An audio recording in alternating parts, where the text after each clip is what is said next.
empreendedor brasileiro. E aí, gente, agora 11 horas e 7 minutos, olha... As aulas voltaram, Edivan Martins, né? Estamos aí nesse período de volta às aulas, depois, né, dessas restrições, dessa famigerada, podemos colocar assim, pandemia. Mas 2023 chegou. Tá chegando com a promessa de retorno aí de uma certa, a gente pode colocar assim, né, de uma certa normalidade. Mas pode ser um recomeço difícil também, né, gente? Se a gente for pensar, né, foram aí 2 anos, basicamente, a gente tendo que se, né, renovar, tendo que reentender ali, né, o ensino. E aí, existem, assim, umas fases também que são super importantes, né, na vida, principalmente a infância e a adolescência. E quando a gente fala, né, de criança, de adolescente um pouquinho mais, né, é aquela coisa que dá um trabalhinho, né? Pois é. Tem uns que viram aborrecendo. Tem alguns que sim, né? Pois é, mas aí a gente vai conversar aqui sobre esse recomeço, gente, com a Arícia Guzmão. A Arícia, que já tá aqui conosco nos estúdios, é psicóloga lá do SEI, esse colégio maravilhoso, né? E aí, vamos conversar sobre esse retorno, Arícia. Realmente... existe aí uma dificuldade, será, nesse retorno? Seja muito bem-vinda aqui ao nosso programa para a gente falar um pouco sobre a volta às aulas, que é de suma importância, né? Para os pequenininhos aí, para os medianos e para os grandes que são os pais, né? Bom dia. Pois é, bom dia. Primeiramente, agradecer o convite. E, em segundo lugar, vamos entrar um pouquinho nesse tema, né? Sim. Realmente, a gente passou por um momento muito difícil, né? Eu acho que a gente ainda vai ver as consequências dessa pandemia, que não foi só uma doença física, foi principalmente uma questão de saúde, mas também de saúde mental, né? Depois de 2020, quando a gente foi para o isolamento e tudo, a gente vem falando muito sobre a questão de saúde mental, né? E eu tô aqui para falar um pouco sobre como é que está sendo esse retorno das aulas nesse contexto pós-pandêmico, né? Que eu costumo dizer que é um cenário muito parecido com o que a gente vê nos livros de história de um cenário pós-guerra, né? A gente está entrando nesse cenário agora, né? E assim... a gente voltou, a gente está agora em fevereiro. Fevereiro é um mês muito marcante para a escola, porque tantas crianças estão entrando, estão se adaptando numa escola, aquelas pequenininhas, né, com 1 ano, 2 anos, que estão entrando na escola agora, como a gente tem crianças um pouco maiores que estão se readaptando a essa rotina escolar. Sim. E como fazer isso nesse cenário tão novo, né? Então, assim...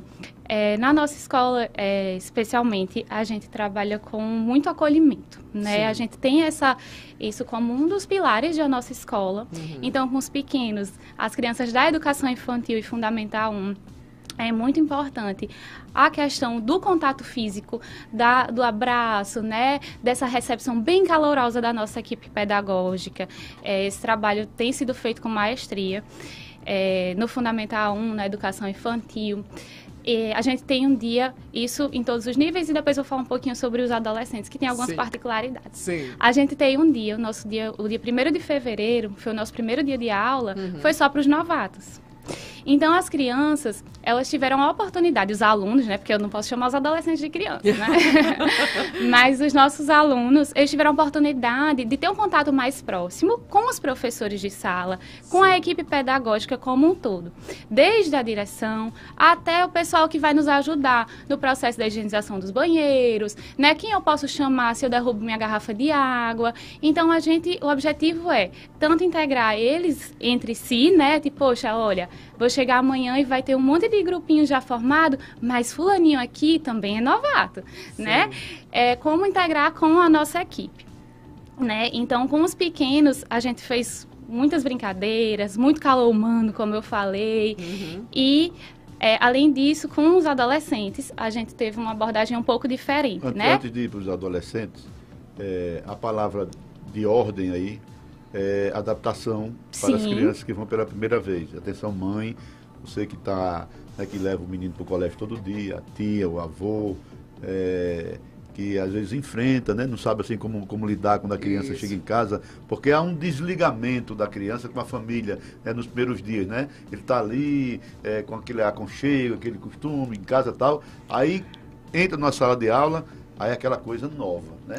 Aquela Pessoas coisa nova, novas, relacionamento professores, novo, aqui é né? com arenga com um coleguinha, aqui é com lá, tem ciúme da lancheirinha, da sua bolsa e tal. É um relacionamento novo. Quais são os problemas maiores, assim, que vocês, do dia a dia, que enfrentam assim, nesse relacionamento, no dia a dia, que com certeza vocês já sabem e sabem também como lidar, né, em cada caso que vai acontecendo.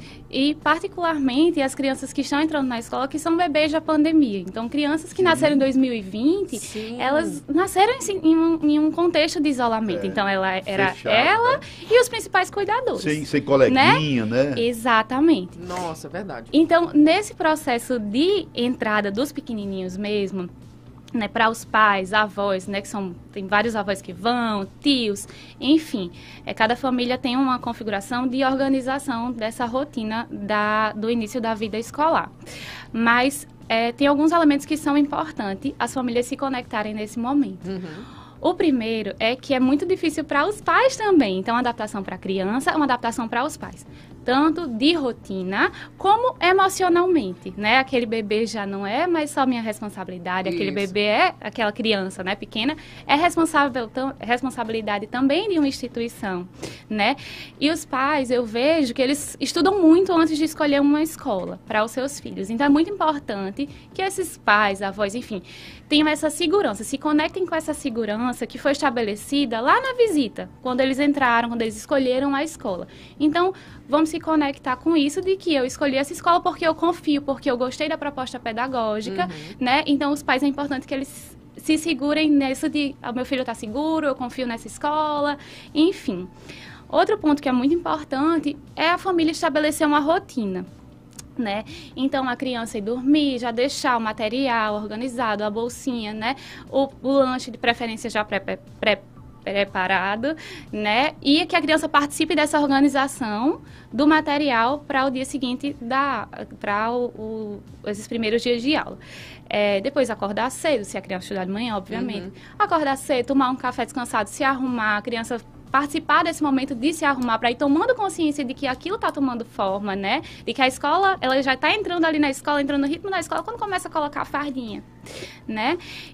Uma outra coisa também que é muito importante é lidar com a pontualidade. Se a professora combinou que a criança vai chegar de tal hora, é importante que chegue de tal hora.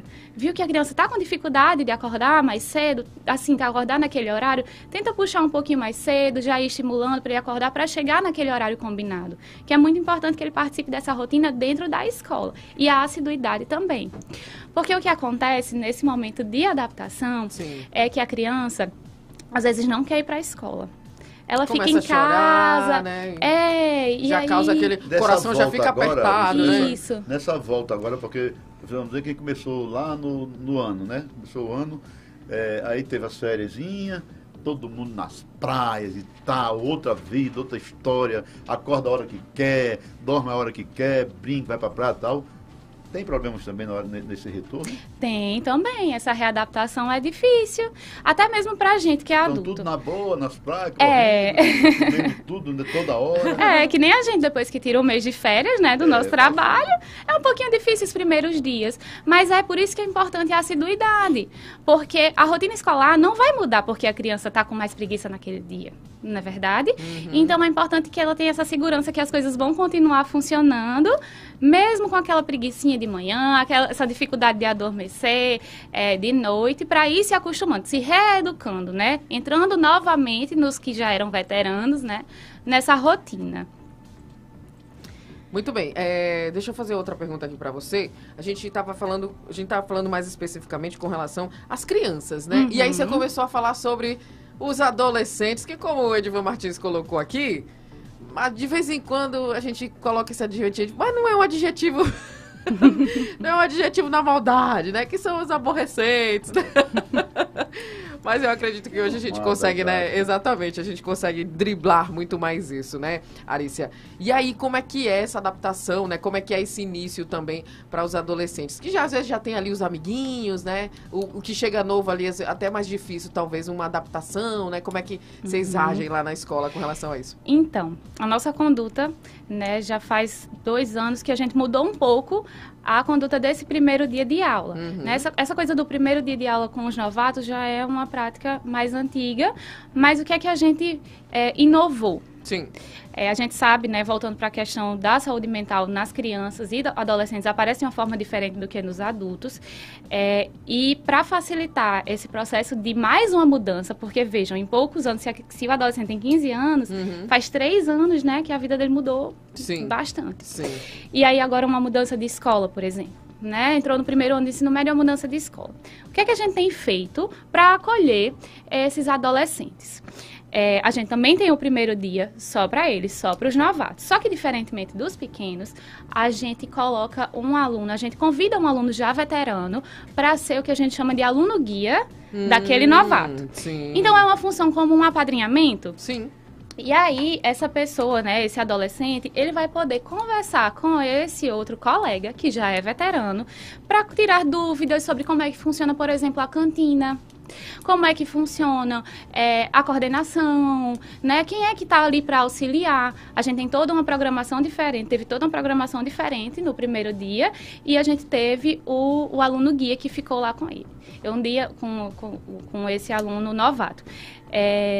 No dia primeiro, eu estava acolhendo uns alunos do Fundamental 1 e quando eu vi, eu achei muito lindo, porque passou um aluno veterano, que eu já conhecia, do ensino médio, com os colegas já veteranos, fazendo um tour pela escola, né? E é diferente eles terem esse olhar de um par.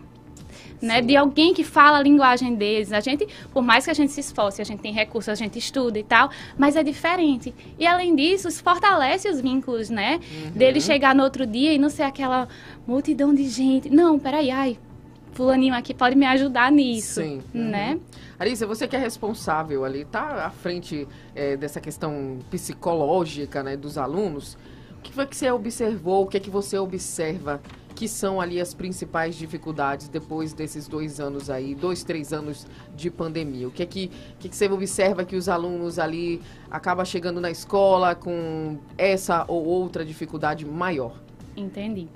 Olha só, a nossa escola, em especial, o Colégio CEI, ele já tem um olhar para a saúde mental há muitos anos, né? A gente conta com um programa de saúde mental estruturado, com todas as psicólogas conversando, interação e integração com a equipe pedagógica como um todo. Mas o que é que a gente observa, justamente por a gente já ter esse programa estruturado, a gente poder fazer pesquisa, a gente poder ter esse olhar mais atento para como é que está sendo esse cenário, esse novo cenário, né? A gente observa que as crianças, elas estão com mais dificuldade de estabelecer rotina, elas estão com mais dificuldades em relação à constituição da autonomia, do processo de autonomia, né? Então, de organização de material, de fazer as atividades de casa com mais autonomia, não por uma questão cognitiva, vejam, mas por uma questão de dependência, de insegurança, né? E é assim, a gente vê também uma maior dificuldade do manejo nos conflitos, então uma menor autonomia na hora de resolução de conflito entre eles. E aí nos adolescentes, o que a gente vê bastante são os transtornos, que eu acho que essa é uma discussão contemporânea do mundo inteiro. Sim. Mas a questão dos transtornos... Super ampla também, né? Sem dúvida nenhuma. A gente ia chamar você de novo aqui pra gente discutir só sobre isso. Eu venho. A questão dos transtornos, como, por exemplo, depressão, ansiedade, e também transtornos de aprendizado. A ansiedade, é o principal, né? É o que mais aparece, é o que a gente mais vê empiricamente ali, na nossa prática, que mais aparece. Em todas as faixas etárias, mas no adolescente fica ainda mais evidente. Mas os transtornos de aprendizado vêm aparecendo com maior frequência e maior intensidade. Então, vamos dizer, uma criança que tinha uma dificuldade de concentração antes da pandemia, mas que ela conseguia encontrar recursos, porque é natural, né? A gente vai encontrando recursos diante das nossas dificuldades. Hoje em dia, uma criança que precisa de um auxílio ainda maior para superar essa dificuldade de concentração. E aí, de repente, até entrando num quadro ali de um TDAH, por exemplo, né? Porque nem toda dificuldade de concentração constitui um quadro de déficit de atenção e hiperatividade. Né? Mas a gente vê muito essa questão da ansiedade, da dificuldade da construção da autonomia e dos transtornos de aprendizado, principalmente da concentração. Muito bem. Larissa, e o pessoal que vai enfrentar o Enem já aí, né, no terceiro ano, Isso. a ansiedade deve ser Ainda mais, né? mais voltando agora nesse ano, né? A gente está voltando ali a essa questão presencial. Eu imagino que porque acho que é uma pressão muito grande, né? Quando você passa ali para o último ano, né, Arícia? Então, acho que é importante mesmo, Edivan, a gente falar aí sobre esse pessoal que vai prestar o Enem esse ano aí e no próximo ano já, se possível, né, tá dentro da faculdade. Tem uma atenção especial, uma preparação diferenciada para quem vai enfrentar aí essa batalha, né, do Enem, que aí é um pulo, né, importante, é uma etapa muito importante da vida de todos nós, né? Com certeza. Esse último ano do colégio, como qualquer fase de mudança da nossa vida, é muito, assim, cheio de ansiedades também, né? Então, a gente está num quadro, né, que a gente já vê isso, e os alunos do pré, não só do nosso colégio, como de outros colégios também, precisam ser muito bem preparados emocionalmente para isso, para enfrentar, como você falou, né, uma batalha. Mas a batalha, né, trazendo para essa linguagem, mas uma batalha é uma batalha, não é a guerra toda. Então, fazendo essa analogia para a nossa prática, as aulas do pré, do Colégio CEIES, começaram uma semana antes. Então, desde o dia 24, eles já estão em aula, eles já estão super na rotina. De janeiro, no caso de dia janeiro. Dia 24 de janeiro, sim, exatamente. Sim. Eles já estão super numa rotina, né, estabelecida dentro do colégio. Uhum. Mas no primeiro dia de aula também a gente teve uma acolhida muito grande para eles. O primeiro momento que eles entraram na escola, eles todos se reuniram, se fortaleceram como vínculo, assim, como grupo, né, fortalecendo esses vínculos. E a gente, o setor da psicologia, fez intervenção com cada sala. Cada sala a gente preparou o ambiente, levou materiais que falam do percurso escolar deles, como, por exemplo, bola, a gente levou garrafa, a gente levou máscara, álcool, o spray, né, de álcool, camisa da educação física da escola, dos jogos internos. Então, coisas que marcaram esse percurso escolar deles. Qual é o objetivo dessa dinâmica, né? E aí depois a gente foi conversando, né? Essa dinâmica tem várias etapas, mas enfim. Qual é o objetivo disso? Eles se conectarem com a questão de que a vida escolar, ela não é somente para o Enem. É um elemento muito importante na nossa vida, a inserção no ensino superior. Mas a escola não é só isso. Eles tiveram momentos lindos ali dentro, momentos de conflito também, porque isso faz parte do desenvolvimento humano, faz parte da infância e da adolescência, conflito. Vamos relembrar sobre tudo isso e vamos se conectar com essa história que a gente tem, porque quando a gente se conecta com a nossa história, a gente consegue olhar para o futuro. Alguns deles, eles nem sabem ainda, né, para qual curso eles vão colocar a nota deles no SISU, porque, enfim, ainda falta, a gente já tem pelo menos um ano para o SISU. Isso. 2024. E a gente acha importante que eles se conectem com essa história deles na vida escolar, né, para dar esse ar também de a minha vida não é só isso. Vocês estão aqui no pré, né, que a gente chama de pré, a terceira série do ensino médio, mas vocês não são só isso pra gente. E é uma tarefa muito difícil, complexa, cheia de altos e baixos, mas a gente, como equipe pedagógica, a gente tá aqui para segurar essa barra com vocês. Sim, segurar a mão, né? Exato, ninguém solta a mão de ninguém. Exatamente. Olha, Arícia, a gente tá falando sobre esse último período aí, né, que é esse terceiro ano, que eu acredito até que hoje, graças a Deus, a gente tem um terceiro ano mais leve, né? Antigamente, acho que a gente sofreu um pouquinho mais ali na pressão do vestibular. Mas, quero saber também da participação dos pais. Não só com relação a esse período, que eu acho que é importante, mas a gente falar né, de um todo dos pais ali, qual é o papel dos pais ali perante o aluno, e especificamente desse período, como é que a gente faz ali para controlar, né, esses desejos ali? Que os pais também têm desejos, né? Quero que meu filho seja médico, quero que meu filho seja advogado, seja a profissão que for, né? Mas rola uma pressãozinha ali dos pais também, né? Com certeza. Como é que a gente lida com tudo isso? Com certeza, porque assim, a escolha profissional do filho, né, do adolescente, não diz só da história do adolescente, diz também da história do pai, dos desejos do pai, como você estava falando, do pai que eu digo o pai e a mãe, né, os pais. E às vezes até outros parentes, né? A Sem avó, dúvida, sem tia, dúvida, sim. amigo da mãe. Todo mundo se acha especialista em escolher qual é o curso que Geralmente aquela... o médico quer que o filho seja médico, advogado. Isso. Pois né? é, exatamente. Seguir, né, a carreira, né? Seguir a carreira. Então, o que é que a gente acha que é importante? Como é que a gente vem trabalhando essas famílias também, né? O que é que acontece? É importante que essas famílias entendam o que é a mãe, né, ou o pai, entenda o que é dele ou dela e o que é do filho. Porque tudo que um pai quer e uma mãe quer, a gente sabe que é ver o filho feliz, ver o filho bem. Sim. E essa é a intenção por trás. Só que durante a adolescência, nem sempre a gente consegue enxergar dessa forma, né? É importante que os adolescentes também tenham essa compaixão com os pais. Sim. Mas vamos lá. Os pais é importante que eles vejam o que é meu e o que é do meu filho. O que é que eu quero que ele seja? Por que eu quero isso? Né? Por que eu quero que ele faça direito? Por que eu quero que ele faça medicina? É por uma questão de segurança financeira? Né? E os pais, às vezes eu vejo que ficam muito apertando na tecla. Você tem que fazer isso, você tem que fazer aquilo, você tem que. Assim não vai funcionar. Né? Importante que chegue e converse. Filho, o que é que você pensa? Vamos pensar junto aqui, vamos construir junto Sim. essa experiência do ensino superior, né? E o que faça sentido para aquele aluno. Porque, às vezes, por exemplo, um aluno que detesta, fazendo uma comparação bem grotesca, mas um aluno que detesta biologia, não tem nenhuma afinidade com as áreas biológicas, aí o pai fica insistindo ali para fazer medicina. Poxa, você não quer ver seu filho feliz? Por que você vai insistir numa coisa que você já está vendo agora que não vai funcionar? Desde já, né? Exatamente. Exato. Você já percebe que não tem aquela afinidade, né, com a matéria. Faz 2, 3 anos, depois Exato. para uma outra área que eles muda a vida, Exato. né?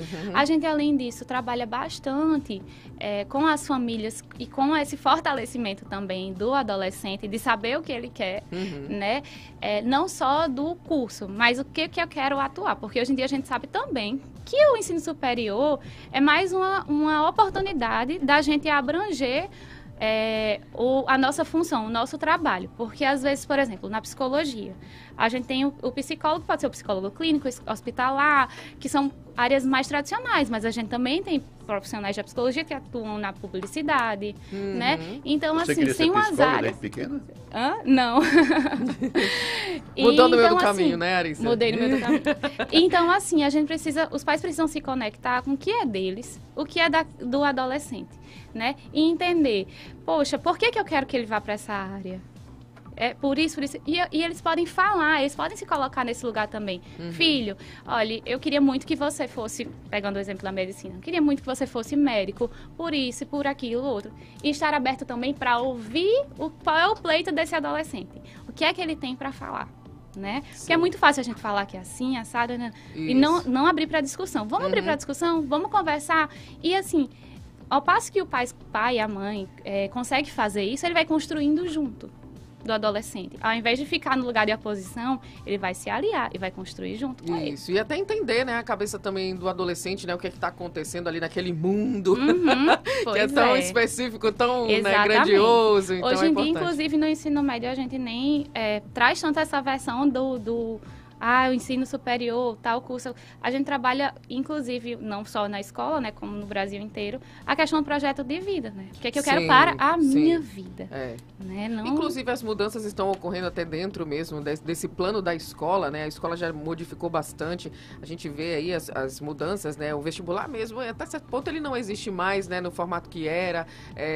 A entrada na faculdade também, hoje em dia, é diferente, né? Existe ali um plano de você entrar para fazer umas matérias básicas e depois, uns anos depois que você tiver ali outro tipo de conhecimento, você escolhe o que você vai seguir, né? São planos ali que estão sendo realizados aos poucos, né, Arícia, para modificar, né, a educação do nosso país. E a gente também, né, que é assim, mais velho, a gente precisa entender isso, que o mercado, ele tá mudando a todo dia. Então, provavelmente, o que esse filho vai fazer...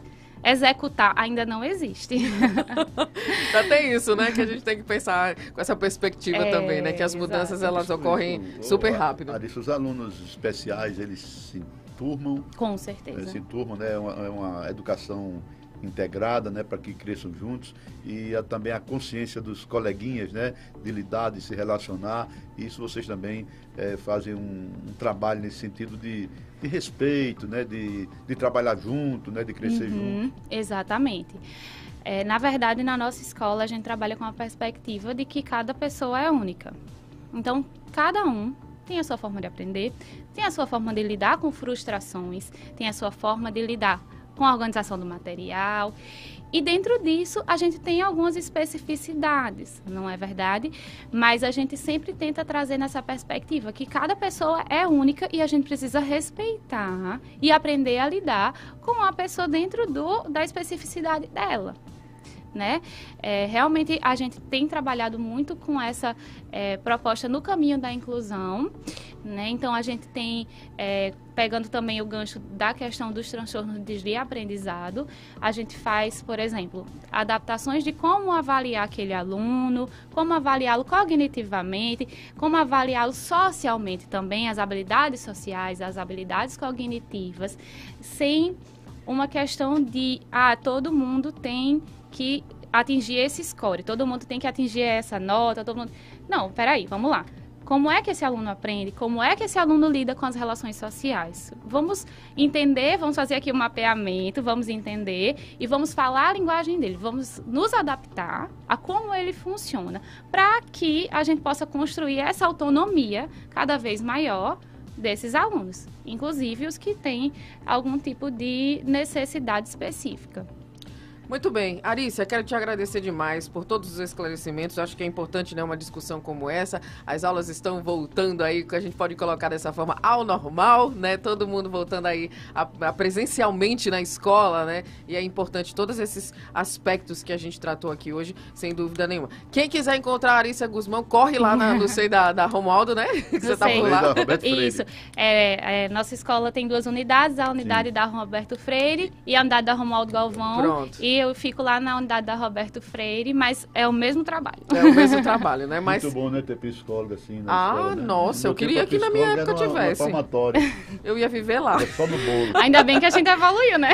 Eu ia viver lá, caningando a psicóloga. No canto da parede. Oh, meu Deus. Errava a pergunta. Era, né? Pegou isso. Uma palmatóriazinha? Não, pegava com a mão vermelha em casa. E a lágrima não, que foi isso? Caindo. Foi nada não. Oh, meu Deus do céu. Não fiz nada, né?